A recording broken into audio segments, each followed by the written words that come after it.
자, 첫 번째 썰 한번 가보도록 하겠습니다. 댓글 컨텐츠고 영상 제목: 한국 가계부채 비율이 현재 전세계 1, 2위를 다툴 정도로 심각합니다. 이게 다 남에게 보이기 위한 과소비 때문에 라는 영상에 달린 댓글입니다. 우리나라 가계부채는 뭐 심각한 얘기는 어제의 얘기는 아니죠. 아주 오래전부터 나왔던 얘기인데 가면 갈수록 안 좋아지고 있죠. 여기서 말하는 가계부채는 뭐냐? 한 가정에 있는 빚이에요. 한 가정. 보통 가계부채는 보통 1인당 가계부채를 얘기하기보다 한 가구당, 한 가구면 한 가정, 보통 한 집에 혼자 사는 분도 있겠지만 뭐 식구를 거느리고 사는 분도 있단 말이에요. 네. 그럼 한 가구 부채가 이제 평균적으로 1억 정도 가지고 있답니다. 한 가정의 빚이 평균적으로 1억씩 있다. 그러니까 점점 늘어나는 겁니다. 과거에는 8천만 원이었는데 점점 늘어나서 현재는 1억. 그리고 앞으로 더 늘어날 것 같아요. 지금 우리나라가 있잖아요. 뭐 처한 문제가 여러 가지가 많은데 부채를 가지고 좀 말씀드리면 지금 대한민국은 점점 부채가 늘어나고 있습니다. 특히 개인들의 부채가 늘어나고 있습니다. 비단 가계 부채만 늘어나는 게 아니라 뭐 카드 빚도 늘어나고 있고 마이너스 통장도 늘어나고 있습니다. 왜 늘어날까 이게? 빚은 많은 말수록 안 좋다는 거 알잖아요. 뭐 여러 가지 이유가 있겠습니다만 전 한국 사람들이 근본적으로 좀 문제가 있다고 생각하는 게 뭐냐면 이 빚에 대해서 뭔가 둔감한 것 같아요. 빚이 얼마나 위험한 건지 잘 모르는 것 같아. 빚이 졌는데 제때 갚지 못하면 자신한테 어떤 상황이 처하는지 보면 빚진 사람들 오히려 있잖아요. 빚 안 진 사람들보다 약간 더 태평해 이게. 뭐 옛날처럼 뭐 사채업자들이 압박 안 해서 그런지 모르겠지만 여러분 주변에도 빚진 사람들 많아요. 뭐 대출 받은 사람도 많습니다. 그 사람들 중에 대출비 제때 못 갚는 사람도 많이 있어요. 근데 굉장히 좀 뭐라고 그러지? 좀 압박감을 못 느낀다고 해야 되나? 근데 압박감을 느껴야 정상이거든요. 그리고 지금 대한민국 사람들 보면 집을 뭐 가진 게 없다거나 버는 게 많지 않은 분들도 돈을 많이 씁니다. 많이 써요. 오히려 버는 게 얼마 없는 분들이 소비를 더 많이 해. 그러니까 오히려 가진 게 없거나 이제 버는 게 적은 분들이 더 악착같이 안 살아요. 악착같이 산다는 게 뭐예요? 내가 버는 게 적으니까 돈 함부로 쓰지 말고 딱 필요한 만큼만 쓰고 아껴 써야겠다. 보통 이래야 되는데 반대로 갑니다. 어차피 나 같은 사람들 뭐 돈 많이 벌지도 못하고 뭐 나 같은 사람이 돈을 모은다고 얼마나 모을까? 내가 쇠가 빠지 모아도 뭐 아파트 한 채 못 사는데 뭐 그래가지고 돈 모아서 뭐 하려고? 그럴 거면 어차피 한 번뿐인 인생인데 좀 쓰고 살자. 좀 이런 마인드 가진 사람들이 많아요. 그래서 여러분 주변에 좀 박봉의 얼굴을 받는 분들 보면 저축을 안 해요 이게. 다는 아니겠지만 사실 소비라는 게 별거 없는데. 그래서 제가 여러분들한테 말씀드리는 게 뭐냐면 길거리 가보면 좋은 차 많고 여행 가는 사람도 많아요. 번화가에 사람 많은데 그것만 가지고 그 사람들 잘 산다고 판단하시면 안 돼. 잘 사는 게 아니야 이게. 여러분 좋은 차 몬다고 잘 사는 게 아닙니다. 지금 좋은 차 모는 사람들 다 프라이브예요. 프라이브. 아니 능력 있으면 일시불로 사겠지.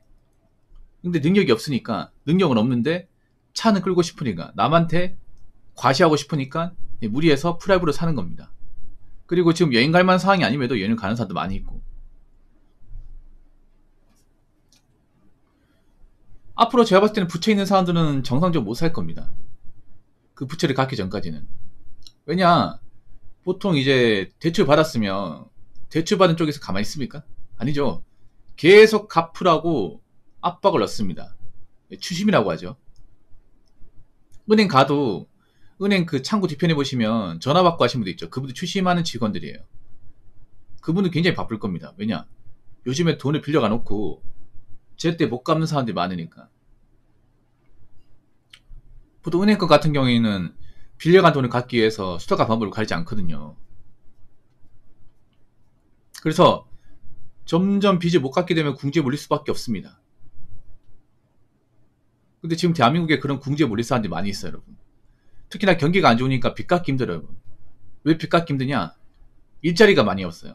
빚을 갚으려면 일을 많이 해야 되거든요. 일을 가리지 않고 많이 해야 돼요. 근데 지금은 안 가려도 일이 많이 없어요, 이게.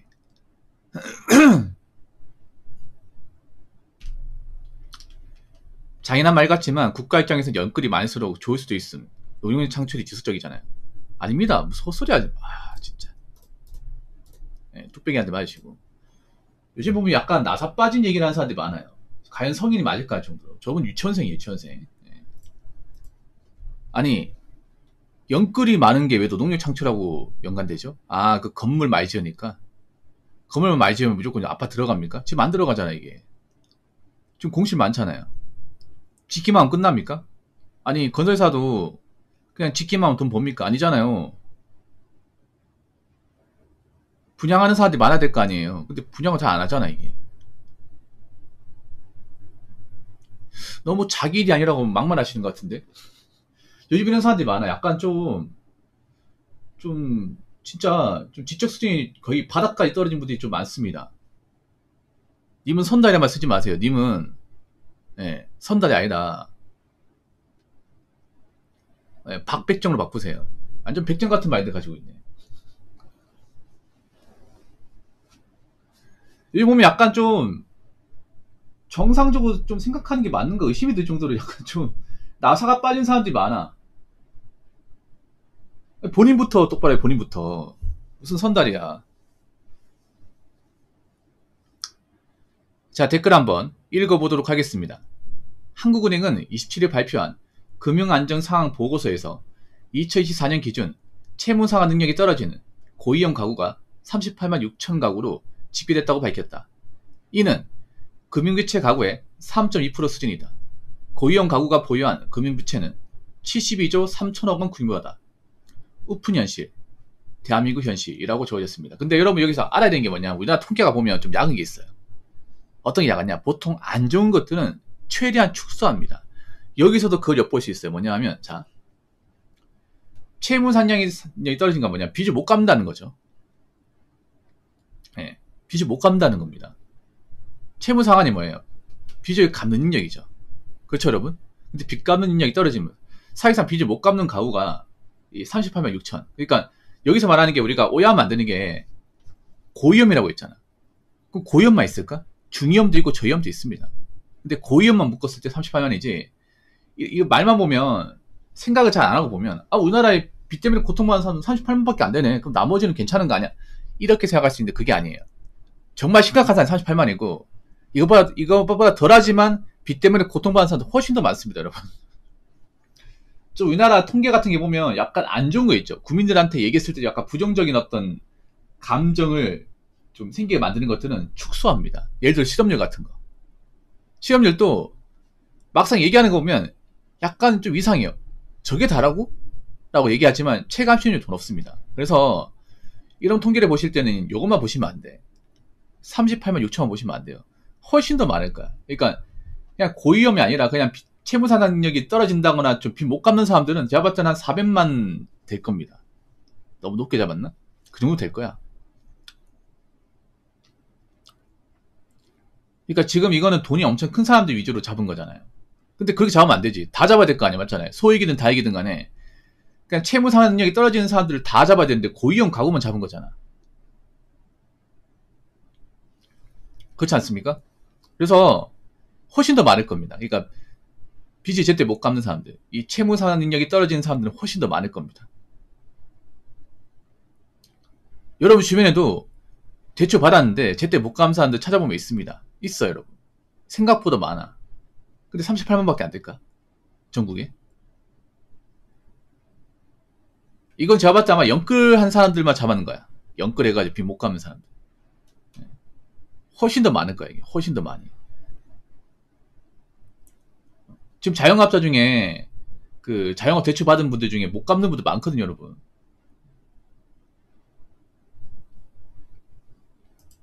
그러니까 지금 문제가 뭐냐 하면, 뭐 이런 뭐 고위험 가구 아니면 뭐 금부채 이걸 떠나가지고 사람들이 근본적으로 빚지는 사람들이 점점 많아지고 있고, 빚을 제때 못 갚는 사람도 많아지고 있고, 빚이 점점 늘어나고 있고, 그리고 빚진 사람들 중에 상당수는 빚을 안 갚으려 한다는 거죠.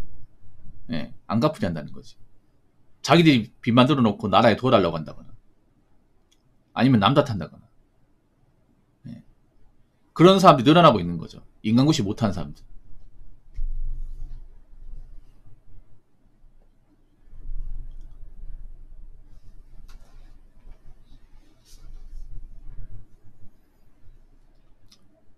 그래서 여러분 알아야 되는 게 뭐냐면 지금도 정신 못 차린 사람들 지천에 깔렸습니다. 채팅창에도 한 명 있네. 헛소리 하시는 분들. 요즘 보니까 사람들이 정주를 놓은 게 딱 티가 나는 게 약간 내가 비어있는 헛소리 같은 말하는 사람들이 굉장히 늘었습니다. 늘었어요. 제가 누구라고 딱 집어서 얘기는 안 할 텐데 찔리는 분 있을 겁니다. 찔리는 분. 네, 찔린 다음 정신 차리시고 앞으로 제가 봤을 땐 비리는 분들은 점점 힘들어질 수밖에 없어. 점점 힘들어질 수밖에 없어요. 어떤 나라든 간에 빚이 진 사람이 정상적으로 살아갈 수 있는 나라는 별로 없습니다. 빚을 못 갚게 되면. 그러니까 빚졌으면 빨리 갚으시고 애초에 자신들이 빚을 갚을 만한 깜냥이 안 되면 애초에 대출 같은 거 받지 말고 그리고 제발 부탁인데 그 자기 주제에 맞게 살아갑시다. 자기 능력에 맞게, 벌이에 맞게. 아무리 사는 게 힘들어도 적당히 벌고 씀씀이 조져 나가면 어떻게든 사는데 딱히 문제 없습니다. 무슨 말인지 아시겠죠? 자, 이상으로 첫 번째 썰 마치도록 하겠습니다.